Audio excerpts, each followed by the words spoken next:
Entré al salón donde se celebraba la fiesta de compromiso de mi hijo. Apenas me vio, la novia soltó una risita burlona y dijo con frialdad: ¿Ya llegó la vieja pestosa y de pueblo? Me quedé sin palabras, con la garganta hecha nudos, y di media vuelta para irme llena de vergüenza. Pero justo en ese momento, un hombre desconocido se me acercó y me susurró al oído: No se preocupe, mañana ya va a pagar por todo. Me giré, sobresaltada, y lo que pasó después marcó a mi nuera para siempre. Yo soy Francisca Herrera de Ávila, una mujer de 64 años, nacida y criada entre las parras del rancho Viñedos Herrera, el lugar que mis antepasados construyeron durante generaciones. Fui esposa, fui madre, y dediqué toda mi juventud a criar a Pablo, mi único hijo, después de que mi esposo falleciera. Hoy es el primer día, después de más de 30 años, que dejo el rancho para ir a un lugar que mi hijo llama para la alta sociedad. Subí al autobús rumbo al Hotel Saint Regis, donde se celebraría la fiesta de compromiso de Pablo. Mi corazón estaba lleno de orgullo, pero también de un poco de nervios. Al llegar a la entrada del salón, 2 guardias me detuvieron. Lo siento, señora, solo las personas con invitación pueden pasar. Al principio no entendía a qué se referían, pero pronto me di cuenta de que mi estilo era más sencillo que el de los invitados anteriores y por eso me pedían la tarjeta. ¿Y por qué no les pediste la invitación a los que pasaron antes que yo? El guardia respondió: ellos son invitados VIP que vienen seguido, así que claro que no necesitan mostrar nada. Saqué la invitación de mi bolso y dije: soy la madre del novio. ¿Eso es suficiente para entrar? El guardia se puso nervioso de inmediato y me pidió disculpas. Empujaron la puerta de vidrio para que pudiera entrar al gran salón. Lo que vi me dejó sin aliento. El techo altísimo brillaba con lámparas de cristal. El sonido suave del piano se mezclaba con el tintinear de copas. Hombres elegantes en trajes de diseñador, mujeres deslumbrantes con vestidos carísimos.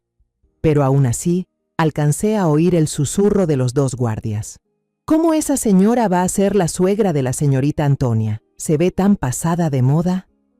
El otro hizo una seña. Calla, que no nos escuche. Sin embargo, no presté atención a sus palabras. Estaba demasiado ocupada buscando a mi hijo entre la multitud.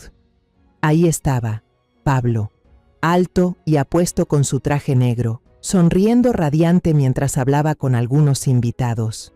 Sonreí, llena de orgullo, levanté la mano para saludarlo, pero me detuve en seco. Antonia, la prometida de Pablo, me había visto primero. Antonia lucía como una princesa con su vestido de seda blanco, su cabello rubio peinado con esmero. Pero su mirada, al recorrerme de pies a cabeza, no tenía ni una pizca de calidez, como si me evaluara y no valiera la pena. Traté de sonreír a punto de saludarla, pero Antonia giró hacia su mejor amiga que estaba junto a ella, con una sonrisa burlona en los labios. Entonces dijo, con voz lo suficientemente fuerte como para que todos alrededor escucharan: «Miren quién llegó, ¿la vieja apestosa y pasada de moda?». El piano se detuvo de golpe, las conversaciones cesaron, decenas de ojos se clavaron en mí. Me quedé ahí, paralizada, sintiendo que el suelo se me abría bajo los pies. Unas chicas jóvenes, amigas de Antonia, soltaron risitas, carcajadas agudas que me cortaron la piel. Los invitados mayores se vieron incómodos, se voltearon rápido, fingiendo no haber oído nada. Miré directamente a Pablo, con el corazón apretado, rogando por un poco de protección de su parte. Pablo se sobresaltó, su rostro se puso rojo, los labios le temblaban como si quisiera decir algo.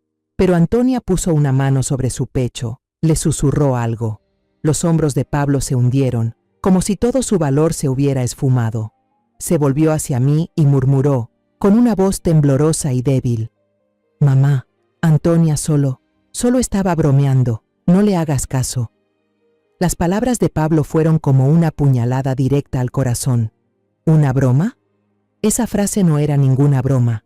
Era una humillación pública, una forma en que Antonia afirmaba su poder para echarme de su mundo. Y Pablo, el hijo que yo crié, por quien sacrifiqué toda mi vida, se quedó ahí, eligiendo protegerla a ella en lugar de a su madre.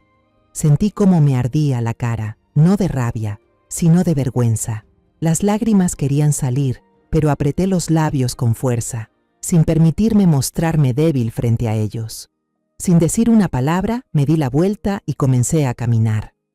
Solo quería irme de ahí, escapar de esas miradas burlonas, de esa sensación de extrañeza que mi propio hijo había ayudado a construir. Cuando estaba por llegar a la puerta, una mano firme me tomó del codo, deteniéndome. Me sobresalté al girarme. Era un hombre desconocido, de unos 60 años, con un traje impecable, el cabello entrecano y una mirada firme. Me miró, sin un atisbo de compasión, pero con una determinación inquebrantable. Se acercó a mi oído y con voz grave y segura dijo: «No se preocupe, mañana ella pagará por esto». Luego, antes de que pudiera reaccionar, se deslizó entre la multitud y desapareció como un fantasma. Me quedé ahí, atónita, con sus palabras resonando en mi cabeza. ¿Pagar? ¿A qué se refería? Quise correr tras él, preguntarle, pero ya había desaparecido. Finalmente, salí y tomé el último autobús nocturno de regreso al viñedo.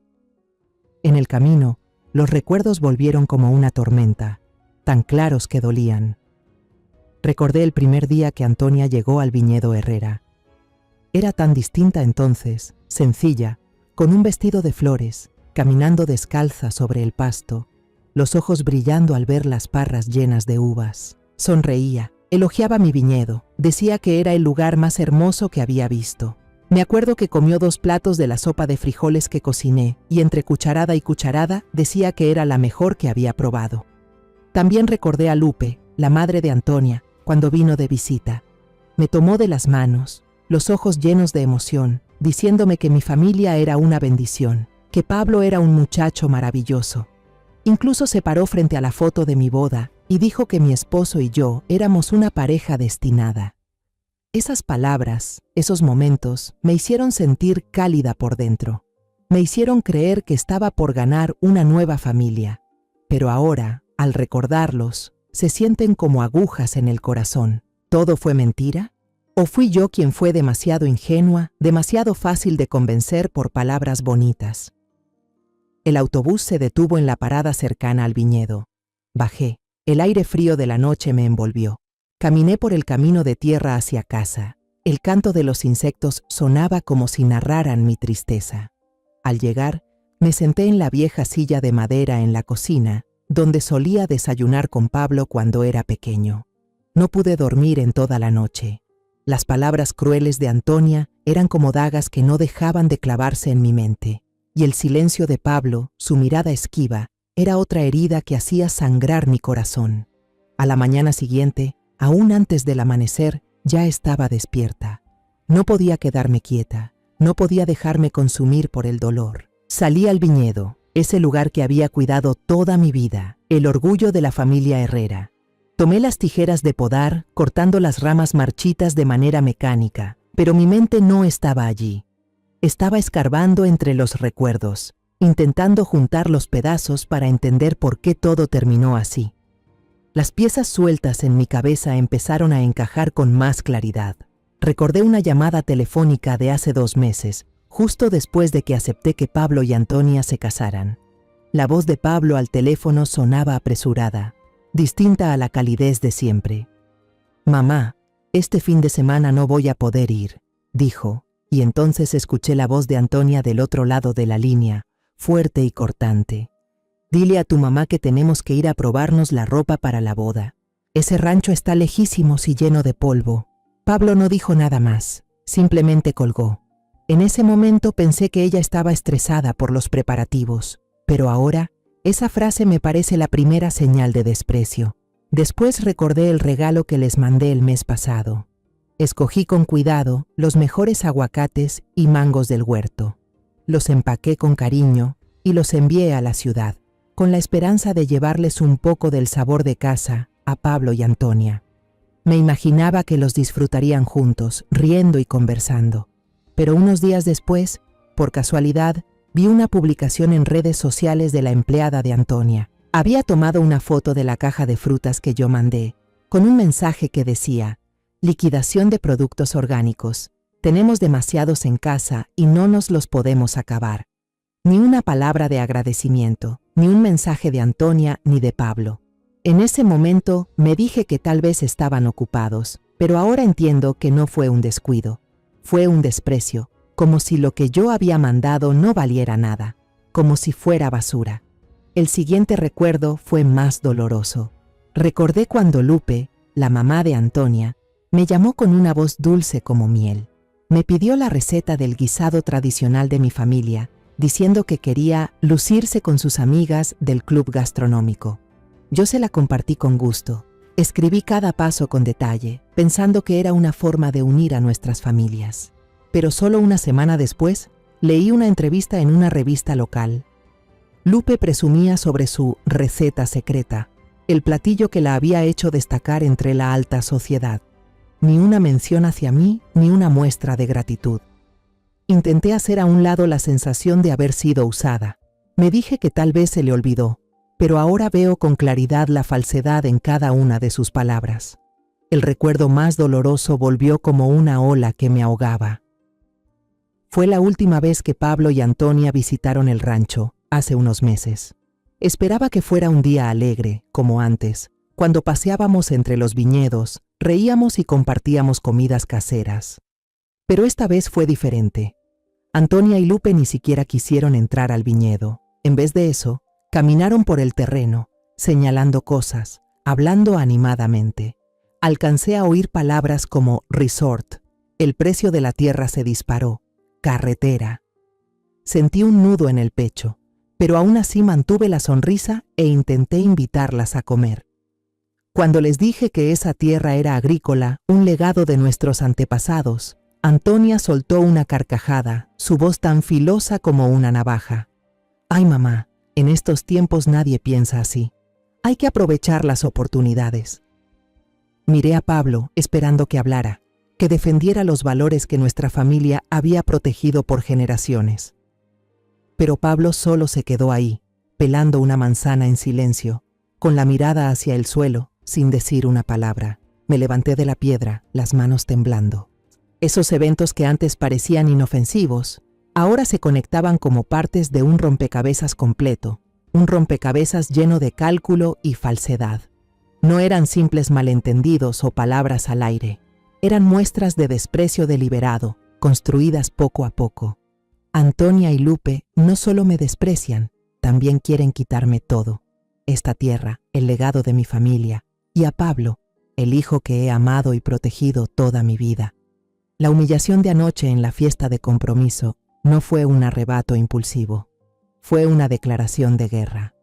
Puedo imaginar la sonrisa triunfante de Antonia al decir esas palabras, como si ya tuviera el control total sobre Pablo, como si me hubiera borrado por completo de la vida de mi propio hijo. Ellos creen que solo soy una vieja pueblerina, un estorbo inútil y envejecido que pueden desechar fácilmente, pero están equivocados. El dolor en mi pecho se transformó poco a poco en una llama de ira silenciosa. Apreté con fuerza las tijeras de podar, sintiendo el metal helado en la mano.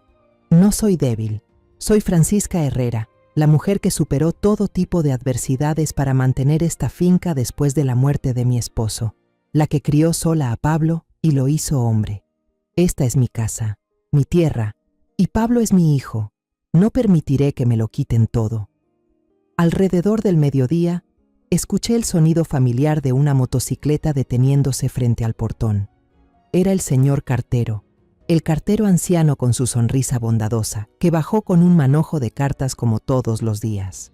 «Francisca, hoy llegó bastante correspondencia», dijo con voz alegre, pero yo solo asentí con la cabeza, sintiéndome pesada por dentro.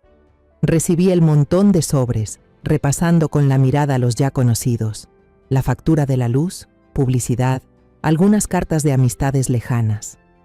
Pero un sobre grande, abultado, con el logo del banco BBVA en relieve, me hizo detenerme. Rara vez trato con ese banco, y un mal presentimiento me hizo latir fuerte el corazón. Volví a la cocina, dejé el resto del correo sobre la mesa, pero solo podía mirar el sobre de BBVA. Me temblaban un poco las manos al abrirlo, sacando un fajo de papeles llenos de términos financieros incomprensibles. Recorrí las líneas, intentando entender algo, hasta que mis ojos se detuvieron en un texto en negritas. Notificación de desembolso de crédito y constitución de hipoteca. Monto del préstamo, 10 millones de pesos. Bien hipotecado, todo el terreno, parcela 17, Viñedos Herrera, o sea, mi finca. Y lo que me dejó sin aliento. Los beneficiarios eran una cuenta conjunta a nombre de Pablo de Ávila y Antonia Márquez. El sobre se me cayó de las manos, flotando hasta el piso de madera. Me agarré del borde de la mesa, sintiendo que el mundo entero se venía abajo. Lo hicieron a mis espaldas. Usaron esta tierra, por la que mis antepasados sudaron y sangraron, para pedir un préstamo enorme sin que yo supiera nada. ¿Pablo, el hijo que crié, firmó estos papeles? ¿O también fue engañado, como yo lo fui con las sonrisas falsas de Antonia y Lupe? Quiero creer que Pablo no me traicionaría, pero después de su silencio anoche ya no estoy tan segura. El corazón me dolía como si alguien lo estuviera apretando con furia. En ese momento, un sonido extraño me sacó de mi pánico. El rugido de un motor de auto de lujo, muy distinto a los que suelen pasar por esta zona rural, resonó en el camino de grava que lleva a la casa. Me levanté de golpe, en alerta. Tomé la paleta de jardinería que estaba en el estante, la sujeté con fuerza como si fuera un arma, y salí al porche. Un auto negro brillante se detuvo frente al portón, y quien bajó fue el desconocido de anoche, el mismo que me susurró una advertencia misteriosa durante la fiesta de compromiso. Vestía un traje a la medida, su cabello entrecano peinado con esmero, y sus ojos firmes brillaban con una determinación difícil de descifrar. Él levantó las manos, como si se rindiera, y dijo con voz grave: «Perdón por presentarme sin avisar, señora Herrera. Conseguí la dirección de su rancho por información en línea. Lo que dije ayer no fue con mala intención, solo quería adelantarle que pronto vendría a verla. Supongo que ya recibió malas noticias del banco, ¿cierto?» Me quedé quieta, con la espátula aún apretada en la mano, mirándolo con desconfianza. «¿Quién es usted? ¿Y por qué sabe cosas sobre mí?», pregunté con voz fría, aunque por dentro estaba hecha un lío. Él no retrocedió, solo se acercó un poco más, quedándose bajo la sombra del gran roble frente a la casa. «Me llamo Ramón», dijo. «Fui abogado personal de Lupe Márquez durante 5 años. Pero me despidieron hace poco, y tengo razones para creer que la están engañando». No lo invité a entrar.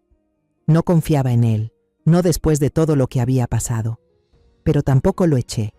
Había algo en su voz, una mezcla de sinceridad y amargura, que me hizo querer escuchar más. «Hable», dije, aún en el porche, manteniendo la distancia. Ramón asintió y comenzó su relato. Contó que Lupe era una mujer astuta, más peligrosa que cualquiera que yo haya conocido. Lo despidieron por negarse a firmar unos documentos falsos para legalizar un terreno público cerca del nuevo proyecto del aeropuerto internacional. Lupe quería usar su poder y dinero para adueñarse de ese terreno, pero Ramón se opuso. «Ella no perdona a quien se le interpone», dijo con la mirada oscura. «Y sé que el matrimonio entre Pablo y Antonia no fue por amor. Fue un trato, un plan para quedarse con su rancho». Las palabras de Ramón fueron como otra puñalada directa al corazón. Quise negarlo, gritar que estaba mintiendo, que Pablo no podía ser manipulado así, pero en el fondo sabía que tal vez decía la verdad. Recordé la mirada esquiva de Pablo, la sonrisa burlona de Antonia y la carta del banco. «¿Tiene pruebas?», pregunté con la voz temblorosa, entre la esperanza y el miedo. Ramón sacó una pequeña grabadora digital de su bolsillo y la colocó sobre la barandilla de madera del porche. «Escuche esto», dijo y presionó el botón. Se oyó un zumbido y luego la voz fría de Lupe sonó con claridad. «¿Todo va bien? ¿Ese Pablo ya firmó la solicitud para abrir la cuenta conjunta?». La voz de Antonia respondió con un tono salamero e irritado. «Sí. Ese idiota se cree todo lo que le digo. Pero mamá, ya no lo aguanto. Estoy harta de fingir dulzura con él y de escuchar esas historias aburridas sobre el viñedo de esa vieja». Lupe soltó una risa burlona, con voz afilada como cuchillo. «Aguanta, hija. Una vez aprobado el préstamo y pasada la boda, echaremos a esas dos del rancho. Vas a tener tu propio centro vacacional. Solo tienes que resistir un poco más». Antonia respondió con desdén. ¿Amor por ese Pablo de rancho? Yo solo quiero el terreno de esa vieja. Ramón apagó la grabadora. El silencio se apoderó del lugar. Solo se oía el murmullo del viento entre las ramas. Me agarré con fuerza a la columna del porche, sintiendo que el mundo giraba a mi alrededor. Las rodillas me temblaban y tuve que hacer un esfuerzo para no caer. Era verdad, una verdad más cruel de lo que jamás imaginé. Antonia no amaba a Pablo. Ella y Lupe lo planearon todo desde el principio, usando un amor falso para manipular a mi hijo y arrebatarle el rancho, el legado de mi familia. Esa tarde, después de que Ramón se fue, no podía quedarme quieta. Levanté el teléfono. Las manos me temblaban al marcar el número. Cuando la voz de Pablo sonó del otro lado, intenté mantener la calma. Pablo, mamá necesita verte. Es urgente. Esta tarde, en el Café El Sol, donde solíamos ir cuando eras niño. Pablo dudó, pero al final aceptó.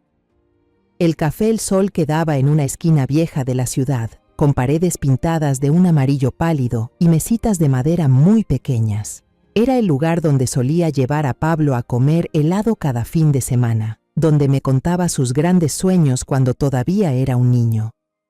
Llegué temprano. Me senté en la mesa de siempre, cerca de la ventana, mirando a la gente pasar. Cada vez que sonaba la campanita de la puerta, el corazón se me apretaba, pero Pablo no llegaba. Finalmente, cuando el sol ya estaba bajando, apareció. Pablo se veía agotado, con ojeras marcadas bajo los ojos, y su traje habitual estaba arrugado. Se sentó frente a mí, sin mirarme a los ojos, revolviendo su café negro con inquietud. «Perdón por lo de la fiesta de compromiso», dijo Pablo, con una voz forzada. «Antonia, solo estaba pasada de copas», dijo tonterías. «No te enojes, mamá». Su disculpa no tenía nada de sincera, como si solo quisiera terminar la conversación rápido. Miré a mi hijo, ese niño que tantas veces abracé en las noches, y sentí una distancia imposible de cruzar. Pero no discutí. Saqué de mi bolso la grabadora de Ramón, la puse sobre la mesa, entre su café y mi té. «Escucha esto», dije con voz tranquila pero firme, y apreté el botón de reproducir. Un sonido rasposo se escuchó primero, luego las voces frías de Lupe y Antonia comenzaron a salir una tras otra, cada palabra como un cuchillo cortando el aire. ¿Ya firmó Pablo los papeles para la cuenta conjunta? Ese idiota se cree todo lo que le digo. Solo me interesa el terreno de la vieja. Cuando la grabación terminó, miré a Pablo, esperando alguna reacción, enojo, dolor, lo que fuera que indicara que entendía que lo estaban engañando. Pero su rostro se puso pálido, y su mirada, en vez de dirigirse hacia Antonia, se volvió hacia mí, llena de desconfianza. ¿Qué es esto?», tartamudeó con la voz temblorosa. «¿De dónde lo sacaste? Esa voz se puede falsificar. Seguro que alguien quiere hacerle daño a Antonia, separarnos». Me quedé helada, sin poder creer lo que escuchaba. Había esperado que Pablo abriera los ojos, que viera la verdad, pero eligió proteger a Antonia. Eligió dudar de su propia madre. Traté de mantenerme serena. Le conté todo sobre Ramón, sobre lo que había descubierto, sobre el plan de Lupe y Antonia. Pero Pablo no escuchaba. Se levantó de golpe, golpeó la mesa con fuerza, haciendo que las tazas tintinearan. «¿Prefieres creerle a un desconocido antes que a tu hijo y a tu nuera?», gritó, lleno de rabia. «Nunca quisiste a Antonia, y ahora quieres destruir mi felicidad. Eres envidiosa, eres egoísta». Esas palabras fueron como una bofetada. Me quedé ahí, paralizada, viendo cómo Pablo se daba la vuelta y salía del café, su figura perdiéndose tras la puerta. Sentí cómo se rompía mi corazón, como si todo lo que había construido, todo el amor que le había dado a mi hijo, él mismo lo hubiera pisoteado. Me quedé sola en el café, con mi taza de té ya fría, y las lágrimas cayendo en silencio. La madre en mí quería correr tras él, abrazarlo y decirle que solo quería protegerlo. Pero la razón me decía que ya era tarde, que las palabras no servían de nada. Antonia lo había cegado, y yo tendría que encontrar otra forma de salvar a mi hijo. Vuelvo al rancho cuando ya ha oscurecido. Me dejé caer en el suelo de la cocina, mirando la foto de familia colgada en la pared. Yo, mi esposo y Pablo, cuando aún era un niño lleno de luz. Llamé a Ramón con la voz ronca. Tenías razón. Pablo no me escucha. Tenemos que hacer algo. Ramón no se sorprendió. Me citó en su pequeña oficina, en un barrio viejo, para la mañana siguiente. Cuando llegué, su oficina era apenas un cuartito abarrotado de papeles y con olor a café quemado. Estaba sentado detrás del escritorio, con los ojos cansados pero firmes. Hablar con Pablo ahora no sirve de nada, dijo. Tenemos que mostrar la verdad delante de todos, para que Lupe y Antonia no puedan seguir negándolo. Empezamos a planear. Ramón sacó una cajita, y dentro estaban todas las pruebas que había reunido, grabaciones, copias de los papeles falsificados de la propiedad por parte de Lupe y unos estados de cuenta bancarios sospechosos de cuando aún trabajaba para ella. Vamos a editar todo en un video corto, dijo Ramón. Y conozco al tipo que se encarga del audio y las luces para la boda de Pablo y Antonia. Me debe un favor.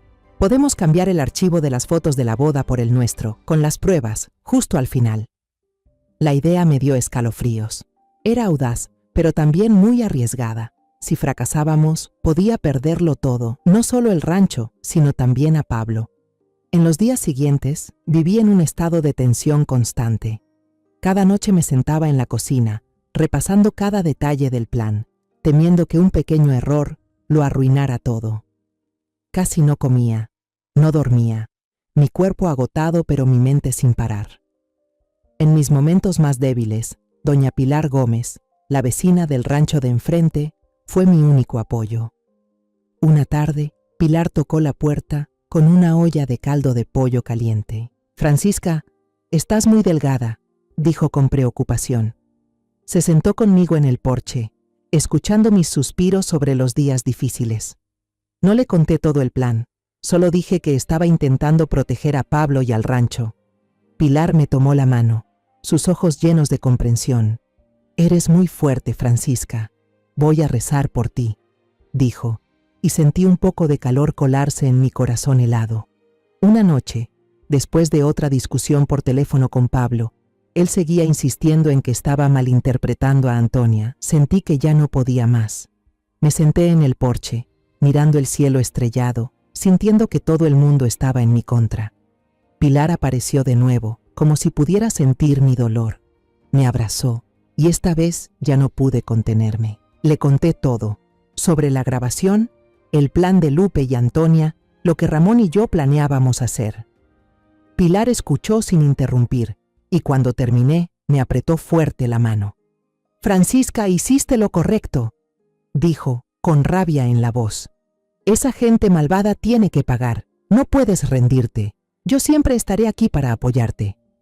Sus palabras me devolvieron la fuerza. Me sequé las lágrimas y asentí. «Gracias, Pilar. Con usted aquí, ya no me siento sola».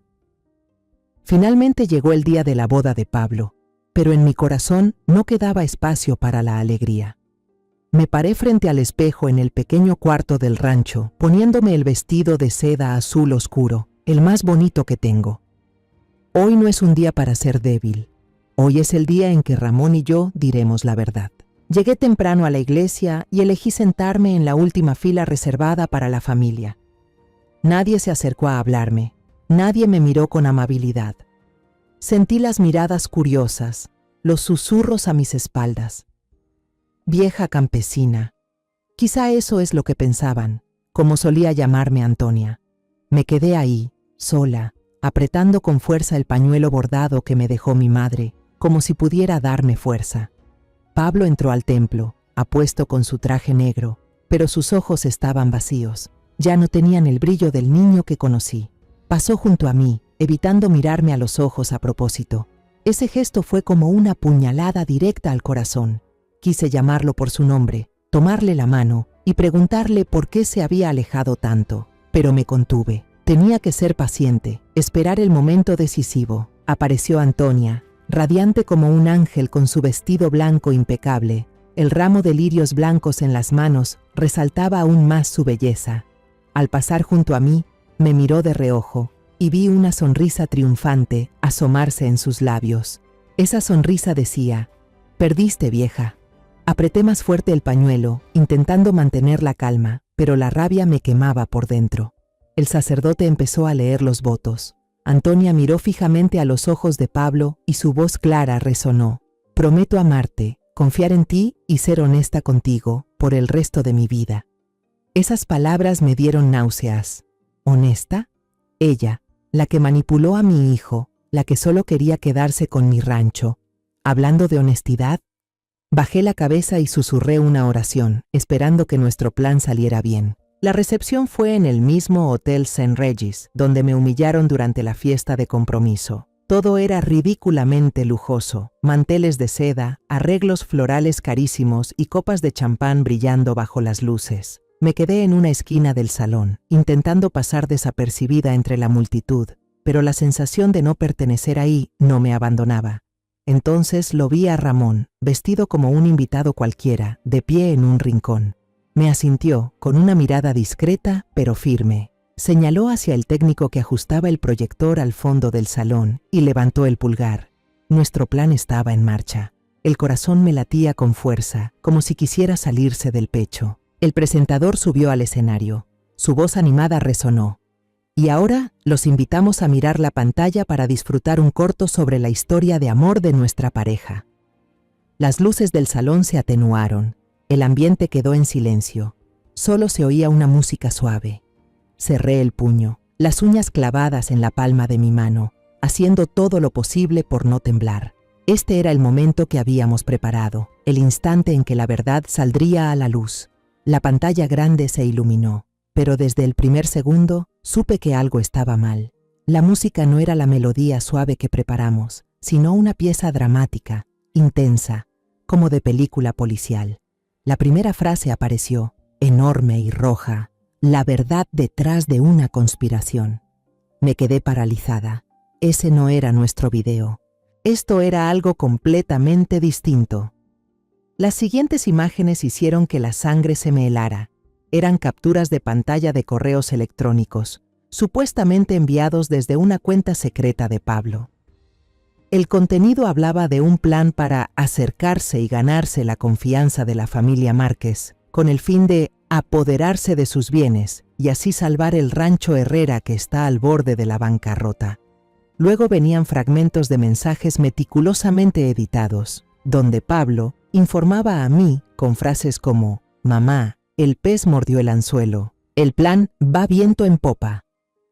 La última parte mostraba el estado de cuenta de un banco extranjero, evidenciando una gran suma de dinero transferida a la cuenta de Pablo, con la anotación: «Anticipo por el negocio con los Márquez». Me quedé parada, sin poder respirar. Ramón, a mi lado, estaba pálido como un papel y murmuró: «No puede ser». Nos tendieron una trampa. Ese video no era nuestro. Era una farsa creada para hacernos quedar como unos estafadores a Pablo y a mí. Quise gritar, correr hacia el proyector y destruirlo, pero mis piernas estaban clavadas al suelo. Pablo saltó de su silla, apuntó a la pantalla y gritó desesperado: «¡Mentira! ¡Todo es mentira! ¡Yo no hice nada de eso!». Su voz se quebró, cargada de dolor y confusión, pero ya era demasiado tarde. Antonia soltó un grito desgarrador y se desplomó en los brazos de Lupe, llorando como si se le hubiera roto el alma. Lupe se puso de pie, su rostro deformado por la furia, y señaló con el dedo directamente a Pablo y a mí, gritando hacia todos los presentes: «Dios mío, estafadores, engañaron a mi hija, guardias, llamen a la policía ya». El caos estalló.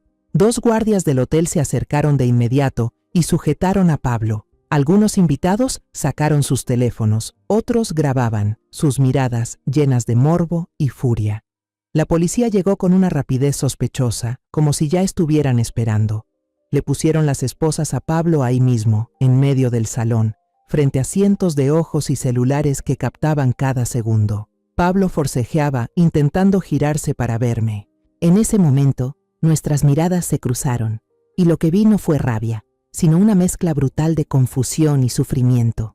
Apenas alcanzó a susurrar una palabra: «Mamá», antes de que se lo llevaran. La boda quedó arruinada.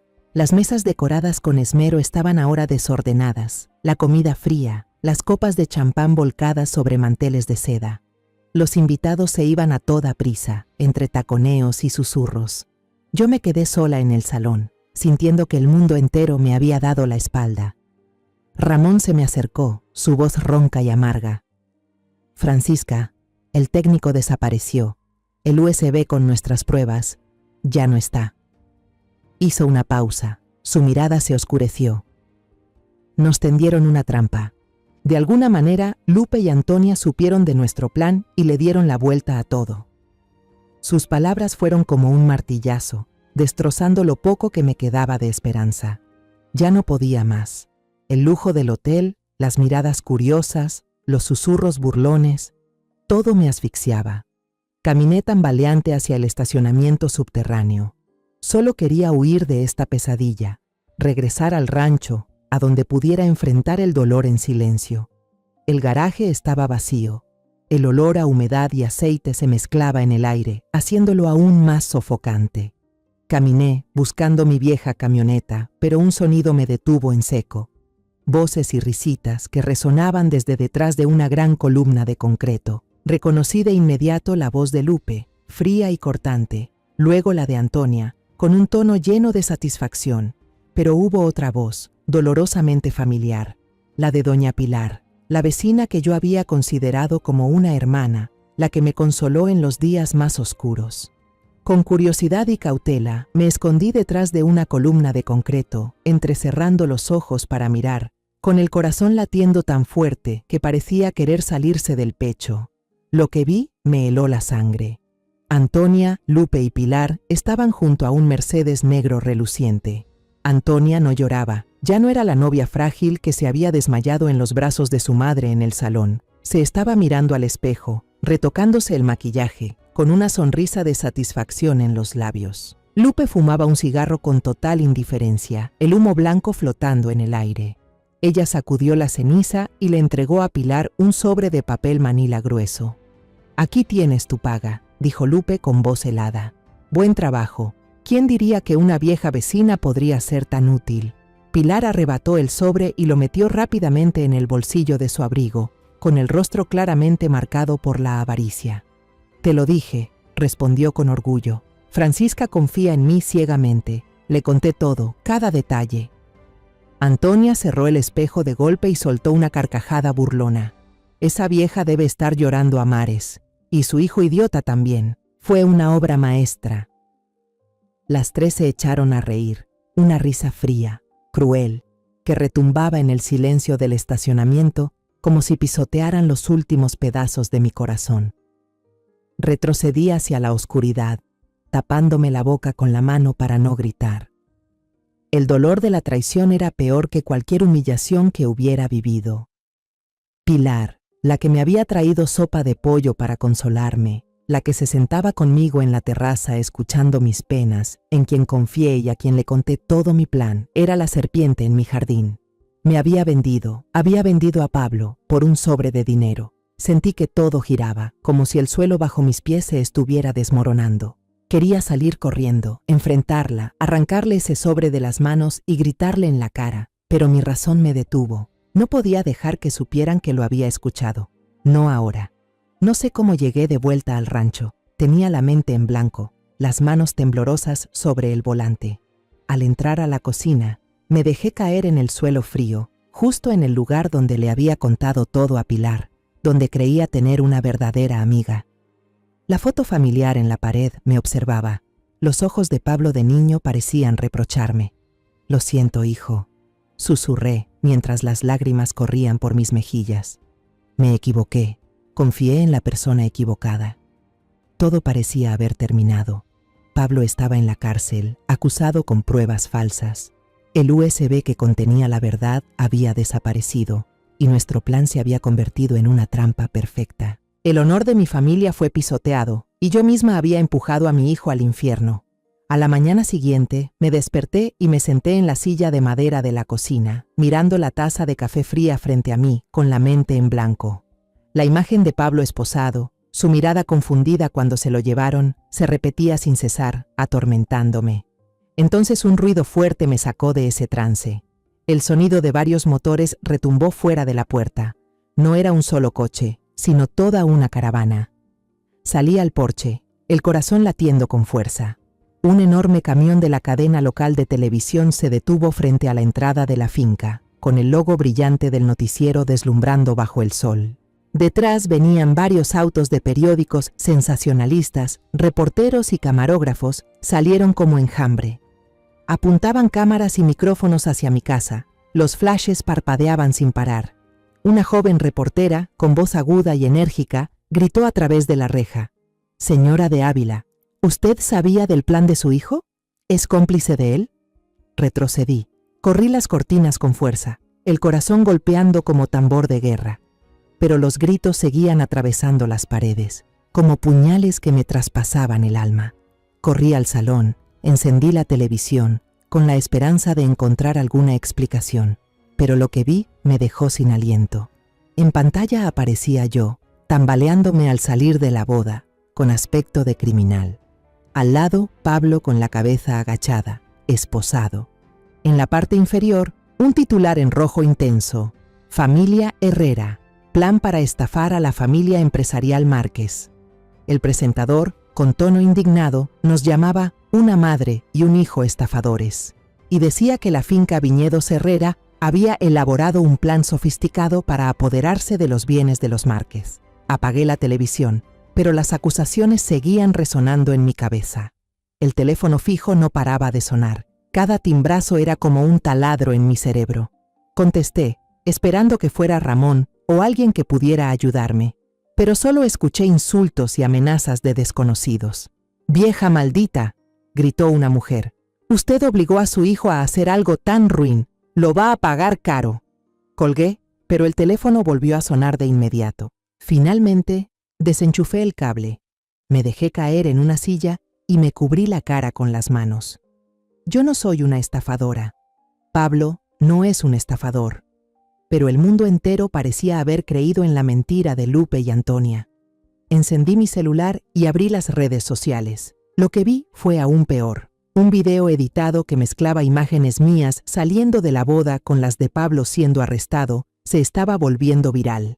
Miles de compartidos, decenas de miles de comentarios crueles. «Miren esa vieja sinvergüenza», escribió alguien.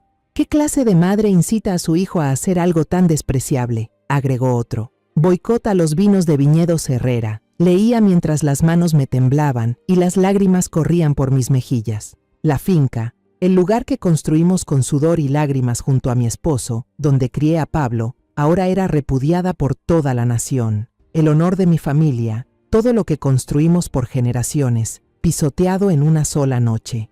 En medio de la tormenta, Lupe y Antonia organizaron una rueda de prensa transmitida en vivo por todos los canales. Antonia apareció con los ojos hinchados, vestida con un sencillo vestido negro, luciendo como una víctima indefensa. Llorando frente a las cámaras, contó su historia de amor traicionado. «Confié ciegamente en Pablo», dijo, con la voz temblorosa y las lágrimas cayendo. «Lo amaba, pero él y su madre solo querían aprovecharse de mi familia». Miraba la pantalla con ganas de romperla. Todo era actuación, pero parecía que todo el país había caído bajo su hechizo. Lupe estaba a un lado, con el papel de madre dolida defendiendo a su hija. Llevaba un traje formal que imponía respeto y hablaba con voz firme. «Mi hija va a presentar la demanda de divorcio de inmediato. No podemos aceptar a un yerno con una personalidad tan despreciable. Vamos a llevar este juicio hasta las últimas consecuencias para hacer justicia». La cámara se movió hacia la multitud, que estalló en aplausos, como si todo el mundo estuviera de su lado. Sentí una náusea subiéndome por la garganta. No solo nos arrebataron a Pablo, también la hacienda, y ahora la verdad. Nos convirtieron en criminales a ojos de todos. Desesperada, intenté contactar a Ramón. Él era mi última esperanza, el único que sabía la verdad y podía ayudarme a salvar a Pablo. Lo llamé decenas de veces a su celular, pero solo escuchaba el tono interminable y luego el buzón de voz. «Ramón, por favor contéstame». Dejé un mensaje con voz temblorosa. «Tenemos que hacer algo. Pablo está en la cárcel». Pero no hubo respuesta. No podía quedarme de brazos cruzados. Tomé la vieja camioneta y manejé hasta su despacho en el barrio viejo, esperando encontrarlo. Pero al llegar, solo vi la puerta cerrada con llave y un cartel de "Se renta" pegado en el vidrio. Toqué la puerta, grité su nombre, pero nadie respondió. Le pregunté al guardia del edificio, un anciano con el rostro lleno de arrugas.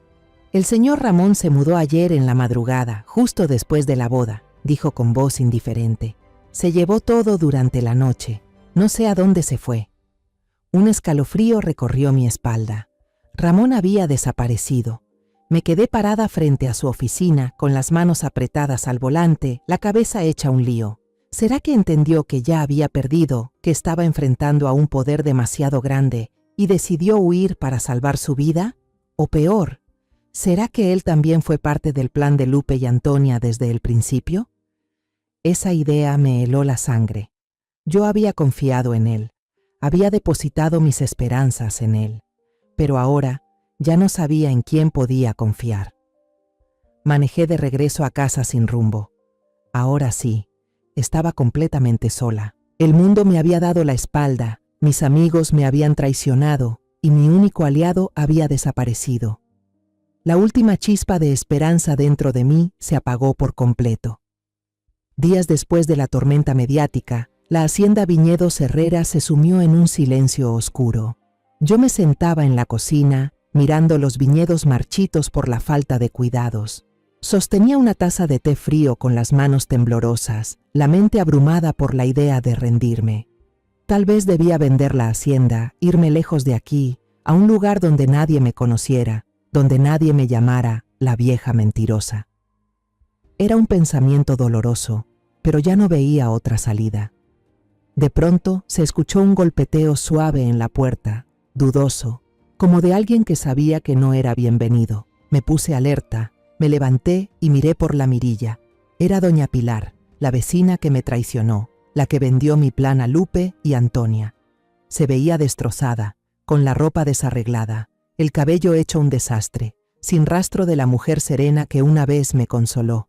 La rabia me invadió como una llama. Abrí la puerta de golpe y grité: «¡Lárgate, traidora! ¿Todavía tienes cara para venir aquí?». Pilar no se movió. En lugar de eso, se arrodilló en el porche, llorando desconsoladamente, con las manos temblorosas juntas como si suplicara. «Francisca, por favor escúchame. Me equivoqué», sollozó, con la voz entrecortada. Me quedé ahí, con la mano en la puerta, queriendo cerrarla de un portazo, pero algo en su mirada, ese dolor, ese arrepentimiento, me detuvo. «Tienes 5 minutos», dije con frialdad, cruzándome de brazos. No la invité a pasar. Pilar lo contó entre sollozos. Después de recibir el dinero de Lupe, pensó que ya había cumplido con el trabajo. Pero Lupe, sin siquiera haberle pagado todo, la echó, diciéndole que ya no servía para nada. «¿Usted cree que alguien que traiciona a sus amigas puede ganarse nuestra confianza?», repitió Pilar las palabras de Lupe, con amargura en la voz. Incluso la amenazaron con ser eliminada si se atrevía a decir una sola palabra sobre su plan. «Tuve miedo, Francisca», dijo Pilar, bajando la cabeza. «Sé que hice algo horrible, pero no tenía salida. Me equivoqué al traicionarte, al pensar que el dinero podía comprar tranquilidad». La miré con el corazón dividido entre el enojo y la compasión. Quería creer que se arrepentía, pero después de todo lo que había pasado, ya no podía confiar en nadie. «¿Crees que unas cuantas lágrimas van a hacer que te perdone?», pregunté, con la voz temblorosa. «Tú metiste a mi hijo en la cárcel, Pilar. Tú destruiste mi familia». Estaba a punto de cerrar la puerta, pero Pilar gritó desesperada: «¡Espera!». Revolvió el bolsillo de su abrigo y sacó un teléfono viejo, con la pantalla agrietada. Yo me cuidé», dijo con voz temblorosa. «Sabía que gente como Lupe y Antonia no era de fiar. Grabé todo». Pilar reprodujo un video. La imagen temblaba, con un ángulo bajo, como si el teléfono estuviera escondido en un bolsillo. Pero el audio era claro. Era la conversación en el estacionamiento, la noche de la boda. Reconocí las risas burlonas de Lupe y Antonia, pero el video era más largo de lo que había alcanzado a oír antes. La voz de Lupe sonó fría, calculadora. «El plan B es perfecto. Las pruebas falsas que preparamos son demasiado convincentes. Ese imbécil de Pablo Se va a pudrir en la cárcel. Tarde o temprano, ese rancho va a ser nuestro. Antonia agregó con tono triunfante.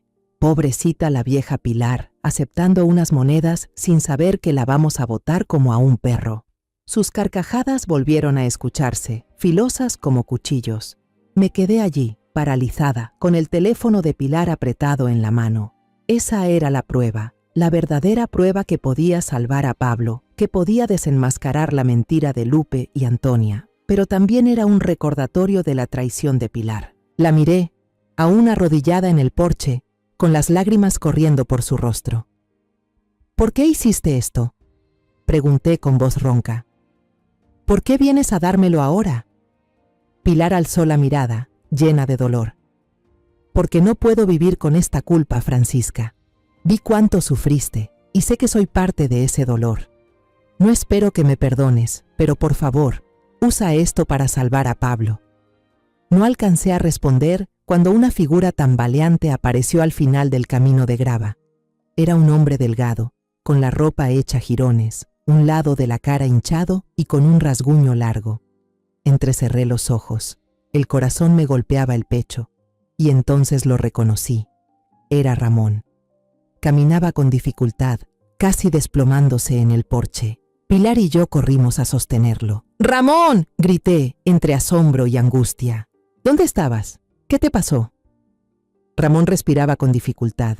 Se sentó en el escalón, el rostro cubierto de moretones. Contó su historia, una pesadilla.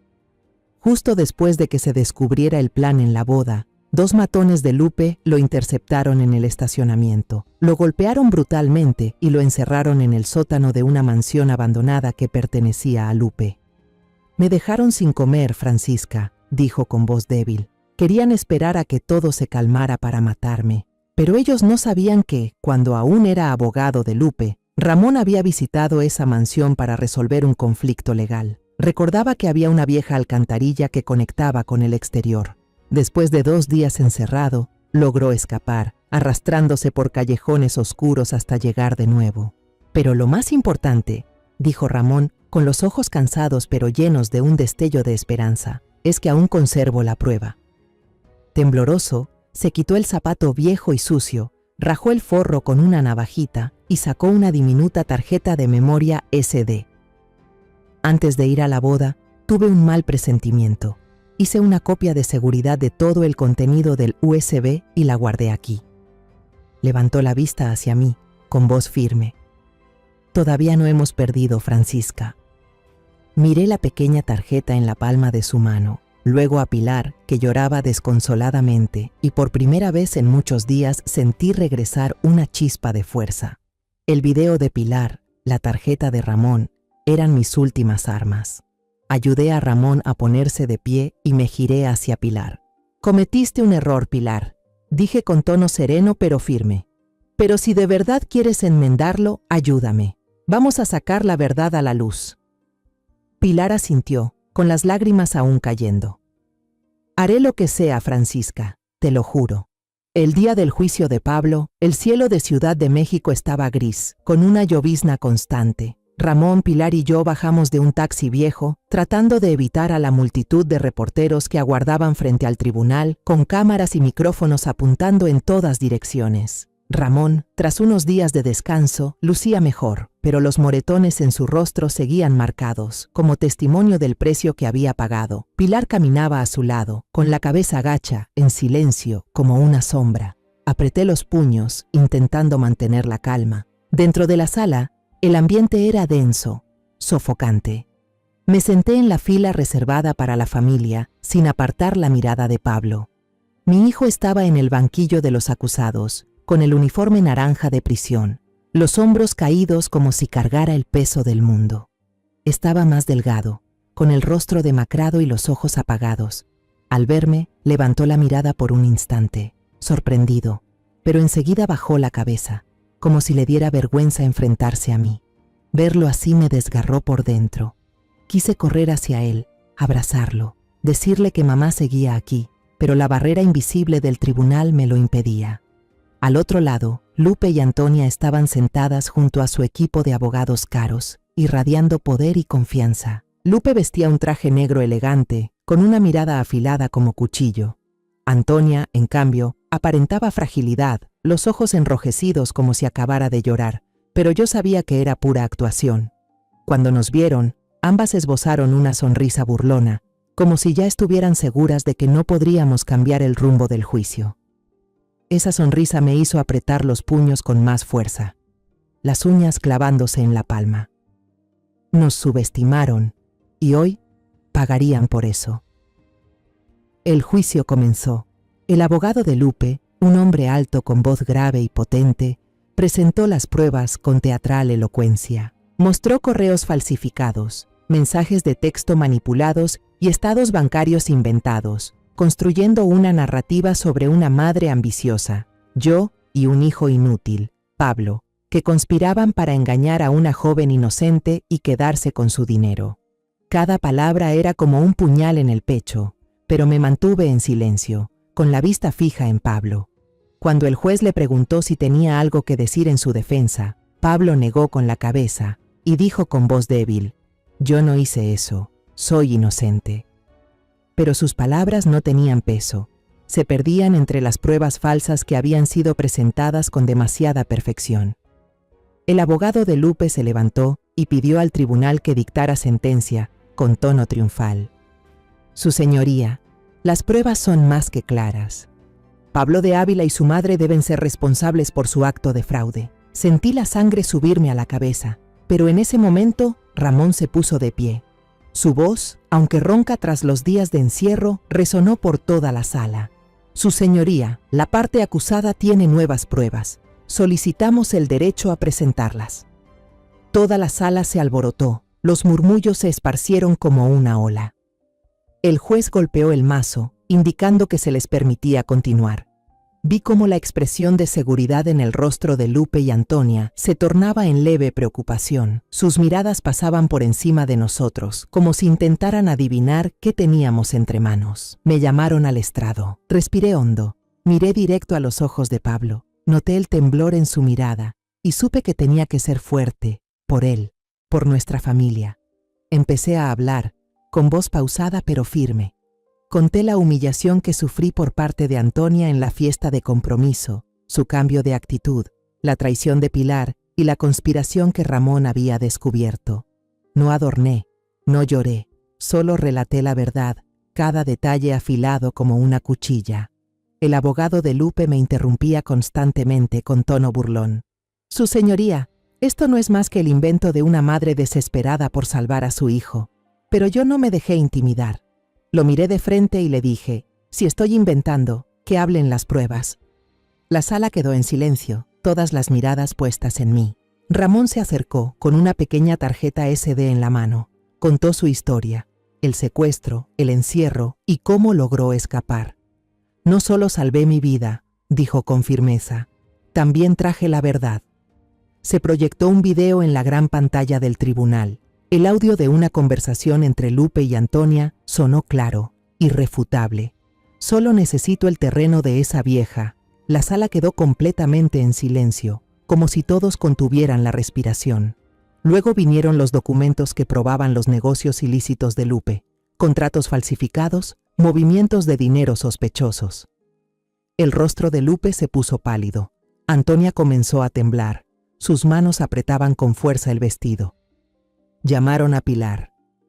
Subió al estrado con la cabeza gacha, las lágrimas corriéndole por las mejillas. Sollozando, confesó su culpa. Contó cómo había espiado para Lupe, cómo me había traicionado por dinero. Luego presentó un video grabado en el estacionamiento. En la pantalla se vio claramente a Lupe entregándole un sobre con dinero a Pilar, junto con la frase: «¿Quién diría que una vecina vieja resultaría tan útil?». Se oyó la risa satisfecha de Antonia, seguida por la voz fría de Lupe: «Ese Pablo va a pudrirse en la cárcel». El video terminó, y la sala entera se sumió en un silencio mortal. Fue el golpe final. Todo cambió de rumbo.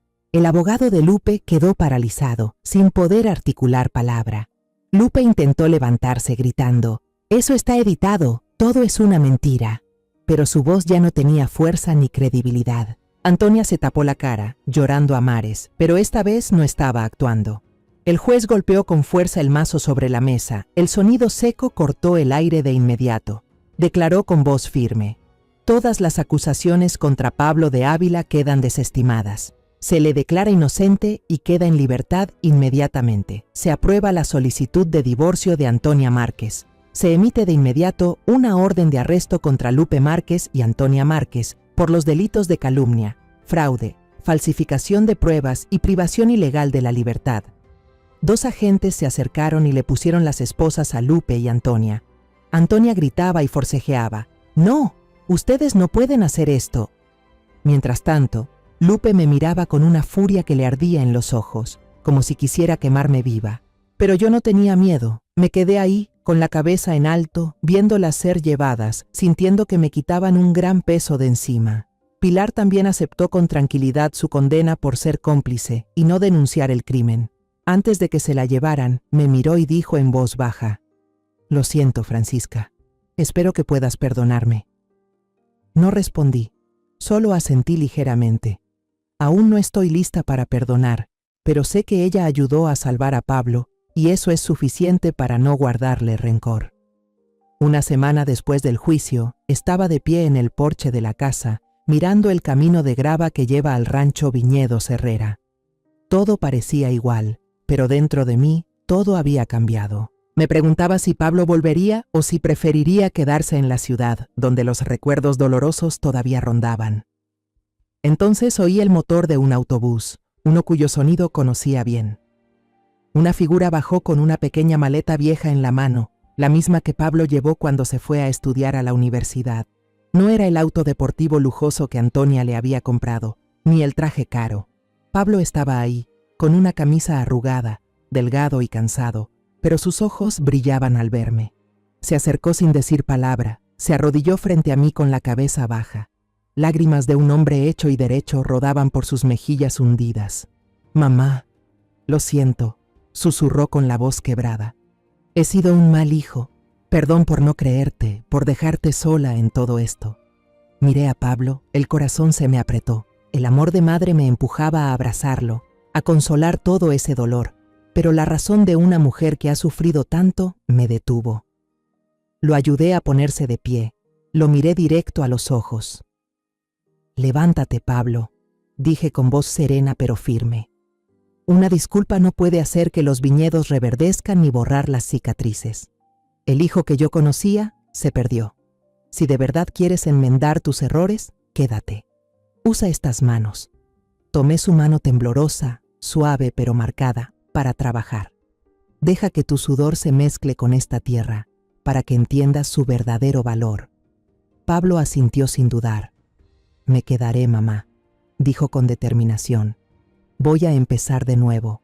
En ese instante, volví a ver en sus ojos al niño que corría entre las parras, riendo mientras recogía racimos de uvas maduras. No dije nada, solo asentí, pero dentro de mí, una pequeña chispa de esperanza comenzaba a brillar. Pasó un año, y el rancho Viñedos Herrera pareció renacer de las cenizas. Las parras, antes descuidadas y secas, ahora rebosaban de uvas, con hojas verdes extendiéndose bajo el sol dorado.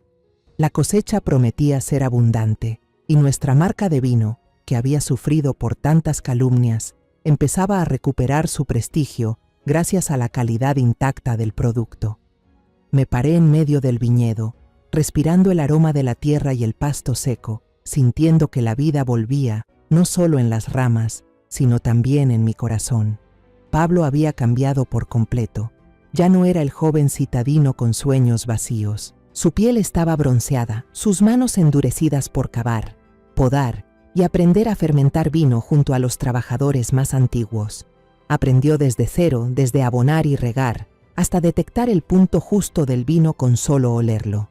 Lo vi trabajar sin descanso, empapado en sudor, pero su sonrisa, una sonrisa sincera, sin máscaras, me decía que Pablo había vuelto a encontrarse consigo mismo. Una tarde, lo vi de pie entre los viñedos, contemplando los racimos maduros, y lo oí susurrar. «Tenías razón, mamá. Esta tierra vale más que todo lo demás». Cada noche, mi hijo y yo nos sentamos en el porche. tomamos té y observamos cómo el atardecer cubre las colinas. No hablamos mucho del pasado, no mencionamos a Antonia, a Lupe, ni aquellos días oscuros. El silencio entre nosotros ahora es comprensión, no distancia. Una vez, Pablo me tomó la mano y susurró: «Mamá, nunca más voy a decepcionarte». Yo solo sonreí y apreté suavemente su mano. Las palabras no hacen falta cuando los corazones ya se entienden. Un día, el cartero trajo una carta de Pilar. Había salido antes de cumplir toda su condena por buena conducta y se había mudado a una ciudad pequeña para comenzar de nuevo. En la carta me pedía perdón. No era la primera vez, pero esta vez sentí que hablaba con sinceridad. Contaba que trabajaba en un vivero comunitario, cultivando flores y hortalizas, y que por primera vez en su vida sentía paz. «No espero que me perdones, Francisca», escribió, «pero espero que tú y Pablo estén bien». Doblé la carta, sin enojo, pero tampoco con prisa por responder. Tal vez algún día lo haga, pero por ahora necesito tiempo. A veces, Ramón sigue viniendo de visita. Trae algunos buenos libros y una botella de vino, normalmente del tipo que él jura no se compara con el de los Herrera. Caminamos por los viñedos, hablamos del clima, de la cosecha y de las cosas simples de la vida. Entre nosotros hay un lazo especial, sin necesidad de palabras, solo el aprecio de quienes han sobrevivido juntos a la tormenta. Una vez, sentados en el porche, Ramón me miró y sonrió.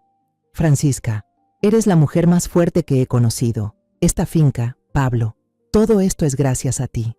Negué con la cabeza y respondí en voz baja: «No, Ramón, es gracias a nosotros». Veo a Pablo trabajando entre las vides, veo la finca verde rodeándonos y siento una paz profunda. He luchado y he vencido. Como las viejas raíces de las viñas allá afuera, mis raíces se han hundido más hondo, más firmes en esta tierra, la tierra de mis antepasados, de mi familia y de nuestro futuro. Levanto la cabeza, respiro hondo y sonrío. La vida continúa y estoy lista para las nuevas temporadas de uva. Después de tanto dolor, pérdida y traición, entendí que la confianza no es algo que se entrega fácilmente, especialmente en un mundo donde los que se disfrazan de familia pueden destruirlo todo por ambición. Pero fue desde el fondo de esa desesperación que encontré la fuerza para levantarme, para luchar y para proteger lo que es mío. Cuento esta historia de venganza no solo para exponer los crímenes de los malvados, sino también para relatar el camino en el que aprendí a confiar en mí misma, en la verdad y en aquello que no se compra con dinero. El amor de madre, la integridad y la resiliencia. Si tú también estás siendo empujado a la oscuridad como lo estuve yo, recuerda esto. Cuando te levantas por lo correcto, el dolor de hoy se convierte en la fuerza que te hará recuperar todo mañana. No dejes que otros escriban el final de tu vida. Escríbelo tú mismo, como lo hice yo. La historia que acabas de escuchar ha cambiado nombres y lugares para proteger la identidad de los involucrados. No la contamos para juzgar, sino con la esperanza de que alguien escuche y se detenga a reflexionar. ¿Cuántas madres están sufriendo en silencio dentro de su propia casa? De verdad me pregunto, si tú estuvieras en mi lugar, ¿qué harías? ¿Elegirías callar por mantener la paz o te atreverías a enfrentarlo todo para recuperar tu voz? Me encantaría saber tu opinión sobre esta historia de historias que duelen, o cualquier comentario que nos ayude a mejorar nuestro contenido. Que Dios siempre bendiga, y estoy convencida de que el coraje nos llevará a días mejores. Mientras tanto, en la pantalla final te dejaré 2 de las historias más queridas del canal. Estoy segura de que te van a sorprender. Gracias por acompañarme hasta este momento. Si esta historia tocó tu corazón, dale like, suscríbete al canal y activa la campanita para no perderte las próximas historias.